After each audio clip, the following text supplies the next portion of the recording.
In this lesson, we're continuing talking about unregistered title and the unregistered title system, focusing on this idea known as land charges and the Land Charges Act specifically.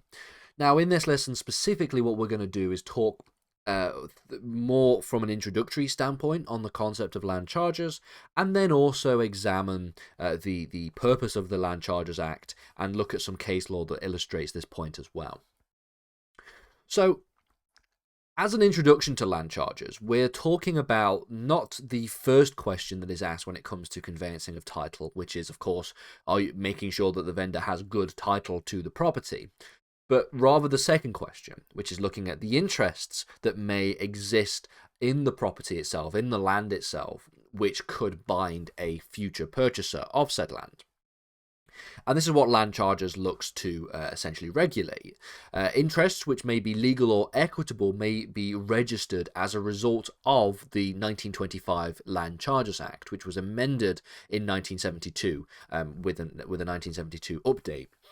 The majority of the interests in the Land Charges Act, which we will get to in the next lesson specifically, are equitable interests. Okay, so you know already that when it comes to binding a purchaser in terms of interest, legal interests are sometimes described as, quote, good against the world, whereas equitable interests may or may not be binding onto a purchaser, depending on how they're registered, depending on whether or not they can be registered as land charges, depending on whether or not we're talking about registered or unregistered land. If we're talking about registered title, we're talking about things like notices and restrictions, and talking about Schedule 3 of the Land Registration Act, etc., etc., etc., etc. All of these things we're going to get to in future lessons, as you know.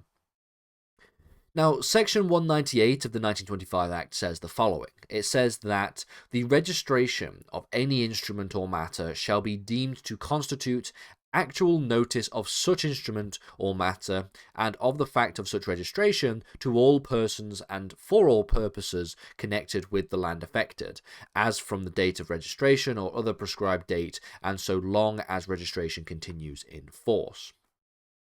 So what Land Charges Act essentially does is suggest that if there is an interest which can be subject to a land charge, and therefore be part of and constitute part of the legislation, it will constitute actual notice of that interest. So in a similar way as the doctrine of notice applies when it comes to unregistered title, land charges essentially skips the queue, if you will, of trying to work out the concept of the doctrine of notice and just goes straight to the end. It just says this would constitute actual notice of such an instrument.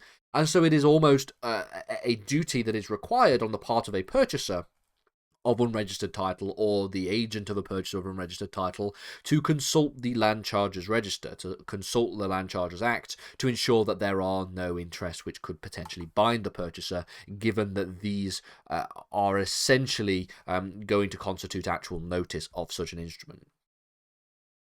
So given that that's what the Land Charges Act does, what is the purpose of land charges specifically? Well, the idea is to essentially remove such heavy reliance on the doctrine of notice, because the doctrine of notice is a relatively not necessarily controversial, relatively complicated process by which the purchaser of unregistered title has to go through a relatively arduous task of finding which parts of, or whether or not there may be any kind of interest which are equitable, which can exist and bind them as a purchaser. You can sort of supersede all of that process by going through the process of land charges, and so we can remove so much of a heavy reliance on the doctrine of notice. If you have an interest which may be registrable under land charges, and if you want to register it and you have registered it, then such registration will constitute the actual notice to a potential purchaser of that unregistered land. And given the fact that, and in conjunction with the doctrine of notice, this would mean that they would be bound to that interest as an unregistered purchaser. If someone does not register the registrable interest under the Land Charges Act, then that interest will be void at the point of purchase. So it's important that even even if you do have an interest which could be registrable as a land charge, you also have to go through the process of registering it under the Land Charges Act. This would be the case even if the doctrine of notice is adhered to. So essentially, if you're talking about an interest which is registrable as a land charge, then the doctrine of notice becomes irrelevant to the conversation because you have to go through the process of land charges rather than the doctrine of notice. And an illustration of the concept of land charges can be seen in 1951 with the Hollington Brothers Limited and Rhodes case. In this case, Hollington Brothers Limited had established a lease relationship with Rhodes. The lease was for some officers, and this was for a period of 7 years. It was a 7-year lease. Because of the nature of the agreement, the lease represented something of an equitable interest in the land, and not a legal one, so the question of land charges becomes one of relevance. It was also an interest which is registrable as a land charge, which we'll get to in the next lesson, which specific interests are registrable. And then when the Hollington brothers then sold the property to a third party, there was notice that was given of the equitable interest as per the doctrine of notice. And so what do we have in terms of whether or not there is a binding authority in terms of the registrable equitable interest in land charges? Well, because the equitable interest was one which was registrable under the Land Charges Act, the third party was not bound to said interest because that interest had not been registered.